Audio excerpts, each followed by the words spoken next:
I had everything. A thriving business. Recognition. A future that seemed too bright to be real. At 26, I had worked my way up to running one of the most successful marketing firms in the city. My company was my baby, and it wasn't just about the money. It was about the blood, sweat, and tears I had poured into building something from the ground up. A brand. A legacy. A testament to my hard work and determination. But I hadn't just made money. I had made an impact. Every year, I was invited to speak at conferences, my face appeared in business magazines, and my ideas were quoted in the latest marketing books. I was a woman to be reckoned with. And in all this, I had my brother, Marcus. Or so I thought. He had always been the quiet one, happy to stand in the background, letting me take the spotlight while he played the supporting role. I never thought much of it. I trusted him. He was my family. And family meant everything to me. The day everything changed started like any other. The sun was shining, I had just sealed a major deal, and I felt on top of the world. My phone buzzed with congratulatory messages, and I smiled to myself as I walked out of the office. The city felt alive, the streets bustling with energy. I was invincible. But life, I learned, doesn't give you warnings. It doesn't give you a heads up when everything you've worked for is about to come crashing down. It happened in an instant. One moment, I was driving down the familiar roads of the city, planning my evening with friends. The next, everything was spinning. Screeching tires, glass shattering, the world around me dissolving into a blur of confusion and pain. I remember the crash, the horrific sound of metal crumpling, the screech of the car as it spun uncontrollably. But I don't remember anything after that. The doctors later told me it was a miracle I survived. A severe concussion, several broken ribs, a fractured leg, and internal injuries. But it was the coma that had taken me away from life for 3 long months. 3 months of silence. 3 months of helplessness. When I finally opened my eyes, I had no idea how much had changed in those 3 months. The sterile smell of the hospital room hit me first. The soft hum of machines, the rhythmic beep of monitors, they seemed like a distant echo. My head was heavy, my body sluggish. Every inch of me screamed with exhaustion. And yet, it wasn't the pain that hit me the hardest. It was the emptiness. The emptiness of not being able to move. Of not knowing where I was. Of not knowing what had happened to everything I had built. I turned my head slowly, the dizziness almost overwhelming, and there, sitting by my bedside, was Marcus. He was grinning like he had just won some great victory. His usual calm demeanor was replaced with a smugness that made my stomach churn. "Ah, you're finally awake," he said, his voice dripping with false sweetness. "You've been sleeping for a long time, Olivia. 3 whole months." I could barely focus on his words. They seemed so distant, like they were coming from someone else. But what I could understand, what hit me like a bolt of lightning, was what I saw next. I blinked, trying to clear my vision. My eyes landed on the small stack of papers on the side table. The one with my name at the top. My hands reached out instinctively, trembling as I flipped through them. Bank statements. Property deeds. Transfer documents. And my heart sank as I saw it. Every single thing I had worked for was no longer mine. It was all in Marcus's name. "Surprised?" he said, leaning back in the chair and watching me closely. "When you were, well, out of it, I had to make a few decisions. You know how it is. Sometimes, business doesn't wait for anyone." He laughed, but it was hollow, almost cruel. "Everything's taken care of, Olivia," he continued, his voice becoming more casual. "The company, the house, the investments. All of it is now in my hands. You don't have to worry about a thing." I could barely breathe. My chest felt tight, as if the very air around me had thickened with disbelief. I wanted to shout, to scream at him. But all I could do was stare, my mind whirling. I thought of the countless sleepless nights I had spent, building this empire. The risks, the sacrifices. And here he was, casually claiming it all as if it were his. The man who had always been content to sit in the background, suddenly claiming the spotlight. The man who had betrayed me, who had taken everything I built, everything I held dear, without a second thought. "Don't worry, sis," he said, as if trying to reassure me. "I'll take care of you. You don't have to stress about anything anymore. You'll be well again soon." He patted my hand like I was some child, broken and fragile. I was shaking with rage, but I said nothing. What could I say? My body was weak, my mind still foggy from the long coma. "By the way," Marcus added casually, "Dad's going to be thrilled. Everything's in order now. You'll see. He'll be so proud of me for stepping up." The words stung more than anything. He wasn't just taking my success, he was erasing me. As if I never mattered. As if everything I had achieved meant nothing. I couldn't process it all in that moment. The shock was too overwhelming. But something in me, something deep inside, snapped. I wasn't going to let this go. I wasn't going to be a victim. Not again. Marcus left shortly after, but I didn't care. I lay there in the sterile silence of my hospital room, numb but seething. I knew what had to be done. I had to fight. Not just for the company, not just for the money. But for myself. For my dignity. For everything I had worked for. The days after Marcus left the hospital were filled with a strange mixture of numbness and seething anger. I could hardly focus on the physical pain my body was enduring. Broken ribs, a fractured leg, a concussion that left me disoriented, none of it mattered. What haunted me more than the physical pain was the emotional betrayal. How had I let it get this far? How had I trusted him so blindly? For the first time, I truly felt the weight of my own helplessness. The life I had built, the empire I had created with my own blood, sweat, and tears, it was all gone.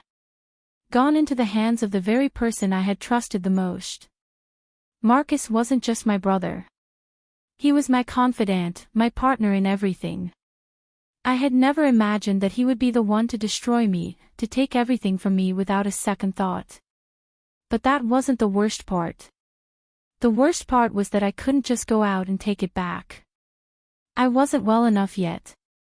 I wasn't strong enough. I had to play a part, a role that no one could see through. I had to pretend to be the weak, fragile woman who had lost everything. The one who could barely stand, let alone fight back. The one who would need help, the one who was a burden. I had to fool everyone. Especially Marcus. For the first few days, I stayed in the hospital, receiving treatment, and recovering from my injuries. It felt like my body was moving in slow motion. Every breath was a struggle, and every movement sent a wave of pain through me. But none of this was new. I had been through much worse. I had built my company from the ground up with nothing but grit and determination. I had faced challenges and come out on top. But this was different. This wasn't a challenge I could fight head-on. This was a battle of patience. A battle of waiting for the right moment. A battle of pretending. When I was finally released from the hospital, I went back to the house I once called home. The one that Marcus had now claimed as his own.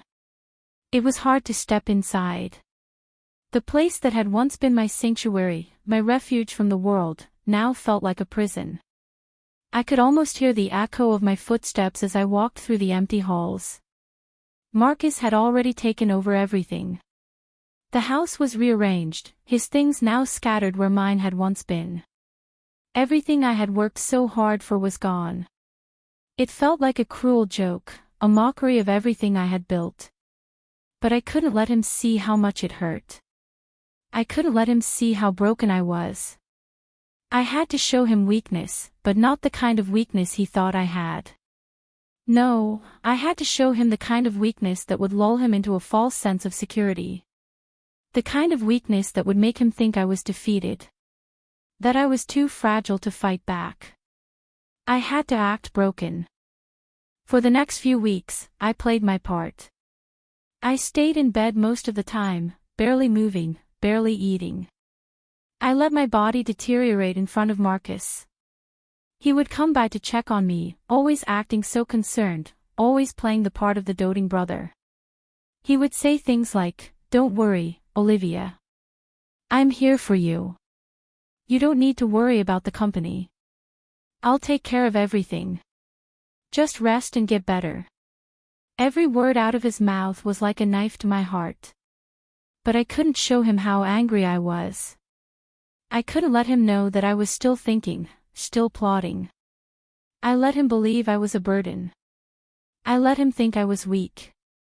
I had to play this game, this waiting game, until the time was right.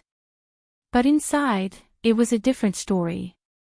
While Marcus thought I was lying in bed, defeated and broken, I was building my strength. I started to exercise in secret, pushing myself little by little, strengthening my body while making sure no one could see my progress. I started to research everything, the legal loopholes, the documents that had been signed, the ones that Marcus had manipulated in his favor. I began collecting every shred of evidence, every piece of information that could be used to take back what was rightfully mine. But I knew I couldn't just charge in and demand it. Not yet. I needed to bide my time. Marcus continued to play his part, constantly telling me how worried he was about my recovery. "You're doing better today, aren't you?" he would say, his voice dripping with false sympathy. I would nod weakly, playing my part. "I'm getting better. I just need time," I would say, keeping my voice quiet, weak, as if I could barely summon the energy to speak. But in my head, my thoughts were clear. I wasn't done yet. Not by a long shot. Every time Marcus left, I would go over my plans again, fine-tuning every detail. I knew I had to strike at the right moment. I couldn't afford to make a mistake. One wrong move, and Marcus would see through my act. He'd realize I wasn't weak at all. That I was far from broken. But it wasn't just Marcus I had to fool. It was everyone else too. I had to make sure that no one suspected I was playing a game. No one could know what was really going on behind the scenes. I had to be careful. I had to be smart. Days turned into weeks, and my body continued to heal, little by little. But it wasn't just my body that was healing. My mind was sharpening, my resolve strengthening. I wasn't going to let Marcus get away with this. I wasn't going to let him destroy everything I had worked for, everything I had built. And soon, I would be ready to make my move. Soon, I would stop pretending. Weeks had passed since my accident, and each day, Marcus played his part with more gusto than ever. It almost felt like he was enjoying his newfound power. He had completely taken control of the house, the business, and even my life, all under the pretense of caring for his helpless sister. I couldn't help but observe him, watching how he paraded around, seemingly untouchable. He thought he had won, he thought I was too broken to do anything. What he didn't know was that every move he made, every word he said, was being stored in my mind like a chess game. He was playing his hand, and I was waiting for him to make the wrong move. He didn't know that the tables would turn soon, and when they did, he would have nowhere to hide. One evening, as I sat in the living room, pretending to be too weak to even lift my glass of water, I saw Marcus pacing around, looking increasingly confident. He was making decisions about the business, the property, and even the people who worked for me. He called all the shots, and no one seemed to question him. The company I had built from the ground up, the legacy I had worked tirelessly to create, was now in his hands. And he was handling it like a child playing with his toys. But what bothered me most was that no one, not even our parents, seemed to notice the change. They were all too eager to believe the story he had woven. "Oh, Olivia," Marcus would say with that fake sincerity, "you don't need to worry about all this. Just rest. I'll handle the company. You've done enough." I had to smile weakly at his words. He didn't even realize that the company was the only thing I had left. The only thing that still tethered me to the life I had once had. And now, it was slipping through my fingers, all because of his greed and deceit. But I had to stay silent. I couldn't let him see my anger. I couldn't let him see the fire that was building inside me. It was ironic how easily he had manipulated the situation. I was no longer the successful businesswoman everyone knew me as. Now, I was the fragile, broken sister who couldn't even manage a glass of water on her own. Every time I heard Marcus tell people how much he was helping me, how he was sacrificing so much for me, my blood would boil. But I didn't let it show. I didn't give him the satisfaction of seeing how much I despised his act. Every time he would come to visit me, pretending to be the dutiful brother, I would force a smile. I would play along, nodding quietly, as if I was truly thankful for everything he was doing. I had to make him believe that I was too weak, too vulnerable to fight back. I couldn't let him know that I was already planning my revenge. That, while he thought I was at my lowest, I was actually preparing for the moment when I would rise again. Marcus's arrogance grew by the day. He started making even more rash decisions, more confident that he would face no consequences. He moved around the house with such ease, almost as if he was the rightful owner. It disgusted me to see how easily he had taken over everything. I had built it all, and yet he was acting like it was always meant to be his. But he didn't realize that the foundation of everything he had, the house, the money, the company, was built on lies, on manipulation. And that foundation was cracking. It wouldn't hold for much longer. One night, after he had spent the entire evening giving orders and making plans for the company, he came to check on me before leaving. "You're doing better, right?" he asked, his voice dripping with fake concern. I looked up at him, forcing a smile. "I'm getting better, Marcus. Thank you for everything. I don't know what I would do without you." His smug smile widened. He was so sure of himself, so convinced that I was in his debt. "You're welcome, Olivia. Don't worry. I've got everything under control. You can just rest and focus on getting better." I nodded weakly, even as the words felt like poison in my ears. "I'm so lucky to have a brother like you," I said, making my voice sound as frail as possible. His chest puffed out with pride. He didn't know it, but I could already see the cracks in his armor. He was too confident, too careless, and it would cost him. I just had to be patient. The days turned into weeks, and as I lay in bed, pretending to grow weaker with each passing day, I began to gather the evidence I needed. I knew that I couldn't just confront Marcus without the facts, without solid proof. I had been careful, taking notes, keeping track of every transaction, every decision he had made since I had been in the hospital. I knew there were flaws, loopholes, things that didn't add up. And those things would be his undoing. I also began to reach out to the people I had trusted, my lawyers, my business partners, anyone who might still be loyal to me. They had no idea what had happened in my absence, but I knew that they would be the key to unraveling everything Marcus had done. One evening, Marcus came to me with more news. "I've made some changes to the company, Olivia. It's for the best. You'll see. Things are looking up." I stared at him, forcing myself to stay calm, forcing myself not to react. He was so smug, so full of himself, as if he had already won. He didn't know that I was already 3 steps ahead of him. "I'm glad to hear that," I said quietly. "You've always been good with business." His smile widened. "Of course. I'm doing this for us, Olivia. For our family. I want to make sure everything's taken care of for you. You're a good brother, I said, my voice soft. He nodded proudly, completely unaware that his every move was being watched. He thought he was in control, but he was so far from the truth. That night, as he left to go back to his new empire, I sat alone in the quiet house. It was still mine, at least in name. But Marcus had taken it all. He had taken everything, and I was left with nothing but the plan I was quietly formulating in my mind. Soon, I would be ready. I would take back what was rightfully mine. And Marcus would never see it coming. The days were long, stretching into weeks, and I remained in my role as the fragile, broken sister. Marcus continued to believe that I was completely at his mercy, that I was too weak to fight back.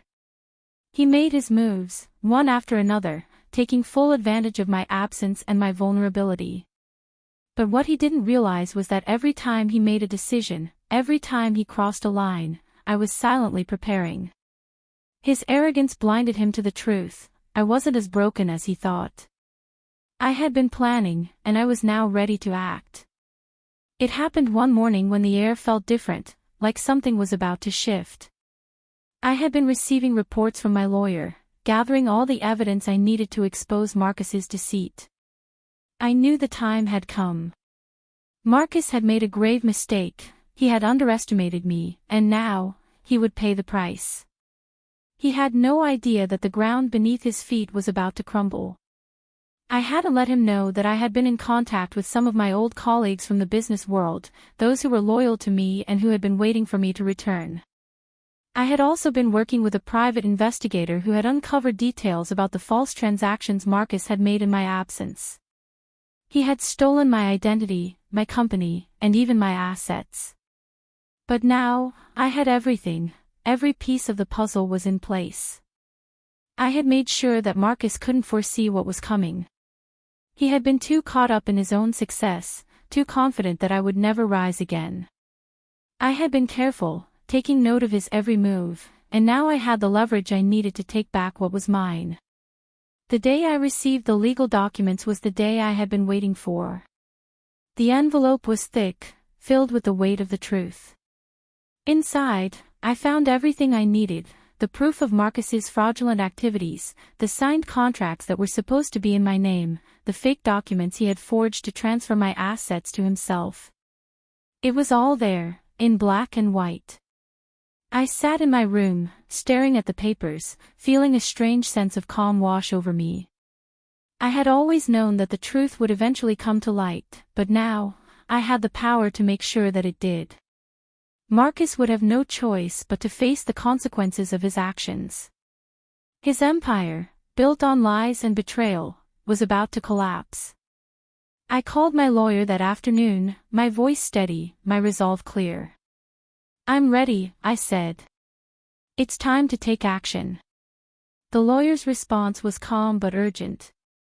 "Are you sure, Olivia? This is going to be a battle, and we need to be prepared for the consequences." "I'm sure," I replied. "I've waited long enough. It's time for Marcus to face the truth." With that, the wheels were set in motion. My lawyer filed the papers, and within hours, I had a court date scheduled. The legal battle had begun, and Marcus had no idea what was coming his way. The next few days were a blur. As the news of the court case spread, I could see the change in Marcus's demeanor.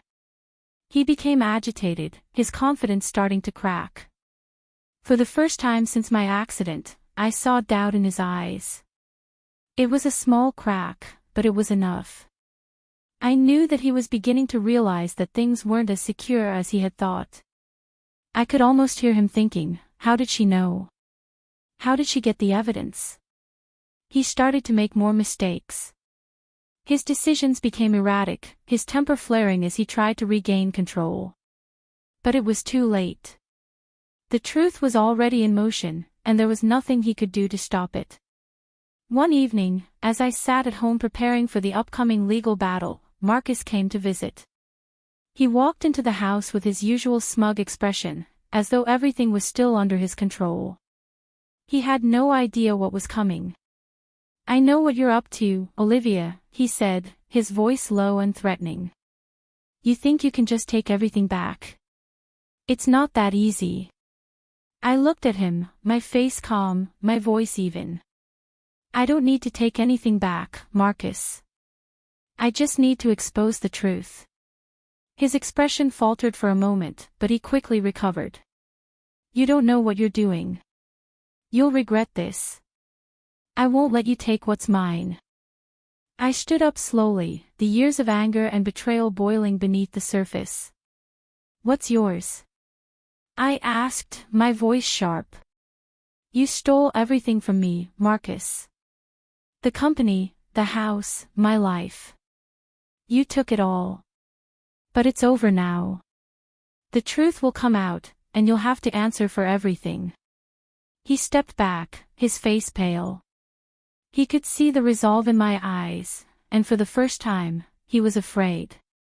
But it was too late for him to turn back. "You think the law will save you," he spat. "I'll destroy you before you can even make a move." I smiled coldly, the weight of my plan settling in. "I'm not afraid of you anymore, Marcus. You're not in control anymore." With that, I turned away, leaving him standing there, his confidence slipping through his fingers. I could see it in his eyes, the fear, the uncertainty. He knew he had lost. The next morning, as Marcus scrambled to find a way out of the mess he had created, I walked into the courthouse with my head held high. The legal battle was about to begin, and I was ready to face whatever came my way. I had no illusions about how difficult this would be, but I knew that I was no longer the helpless sister. I was a woman reclaiming her life, her future, and her legacy. As the doors of the courtroom swung open, I looked at the sea of faces, the lawyers, the judges, the onlookers, and I felt a sense of power that I hadn't felt in months. This was my moment. The moment when the truth would finally be exposed, and Marcus would be held accountable for his actions. The days leading up to the trial were intense, full of tension and anticipation. Marcus had been relentless in his attempts to avoid the truth coming out, but I knew there was no turning back now. The legal proceedings had begun, and I was determined to make sure that justice would prevail. The courtroom was filled with a quiet hum as people settled into their seats. I could hear the shuffling of papers, the faint sound of murmurs, but my focus was unshakable. This was it. The moment I had been waiting for months, for years. It was time to expose Marcus and his web of lies. I sat in my seat, my lawyer by my side, waiting for the judge to enter. Marcus sat across from me, looking more confident than I had ever seen him. He still had that smug expression on his face, like he was sure everything would go his way. But I could see the cracks forming in his facade. There was a nervousness beneath the surface that he couldn't hide. His eyes darted around the room, betraying the fear that he was trying to suppress. The judge entered, and the room fell silent. The proceedings began, and the opening statements were made. My lawyer laid out the facts clearly, presenting evidence that proved Marcus's fraudulent activities. I had no doubt that the case was solid, but I could feel my heart race as each piece of evidence was laid bare. Marcus's lawyer stood up next, trying to defend his actions. His arguments were weak, full of contradictions, but Marcus seemed unfazed. He even attempted to play the victim, painting himself as the concerned brother who had simply acted in his sister's best interests during her absence. It was laughable. His lies were too obvious, too transparent. The witnesses were called, one after another. The private investigator testified about the forged documents, the illegal transactions, and the steps Marcus had taken to ensure that everything was transferred to his name. There was no denying the truth. The evidence was overwhelming, and Marcus had no escape. But the most damning moment came when my lawyer called me to the stand. I had prepared for this, but as I stood up and made my way to the witness chair, I felt a sense of power wash over me. This was the moment when I would take control, when I would finally make Marcus face the consequences of his actions. I took a deep breath as I sat down and looked directly at Marcus. For the first time, I saw him flinch. He couldn't look me in the eye. He knew what was coming. The questions began. My lawyer asked me to recount the events leading up to my accident, the time I had spent in the hospital, and the changes that had occurred in my absence. I explained how I had trusted Marcus, how I had never suspected that he would betray me in such a devastating way. But then, the question that would shatter everything came. Olivia, were you aware of what was happening while you were in a coma? Did you hear anything? For a moment, everything went still. My heart pounded in my chest as I prepared to answer. Marcus's face went white, and I could see the panic beginning to set in. He had no idea what I was about to reveal. I heard everything, I said, my voice calm but unwavering. I may have been unconscious, but I was still aware. I could hear the conversations, the whispers, the decisions that were being made in my absence. And I remember the day I heard you, Marcus, talking about taking everything for yourself. You were so sure that I wouldn't wake up, that I wouldn't be able to stop you. The room went silent. Every eye in the courtroom was on me, and I could see the shock on the faces of the onlookers. Marcus, the man who had manipulated everyone, was now exposed for the fraud he truly was. But it wasn't over. I had one more piece of the puzzle to reveal. The final piece that would prove Marcus's guilt beyond any doubt. I turned to my lawyer and nodded. He smiled, knowing exactly what I was about to do. Your Honor, my lawyer said, standing up. We have here a recording that proves Marcus's intentions beyond the shadow of a doubt. With that, a recording was played in the courtroom. It was a conversation between Marcus and one of his associates, recorded during my time in the hospital. In it, Marcus could be heard discussing his plans to steal my assets, to forge documents, and to take full control of the company and the wealth I had built. The conversation was damning. The tone, the intent, the cold calculation behind every word, it was all there, in black and white. Marcus's face turned ashen as the recording played. His hands trembled slightly, and for the first time, I saw genuine fear in his eyes. He tried to speak, but his voice faltered.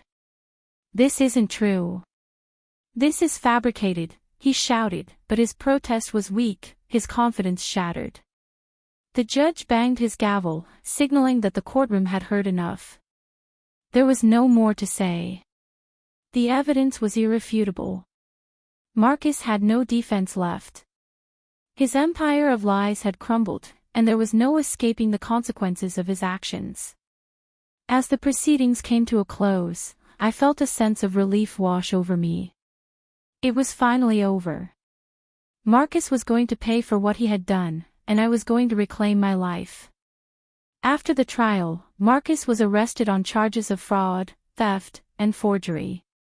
His assets were frozen, and he was left to face the legal consequences of his actions. It was a long and painful process, but I had won.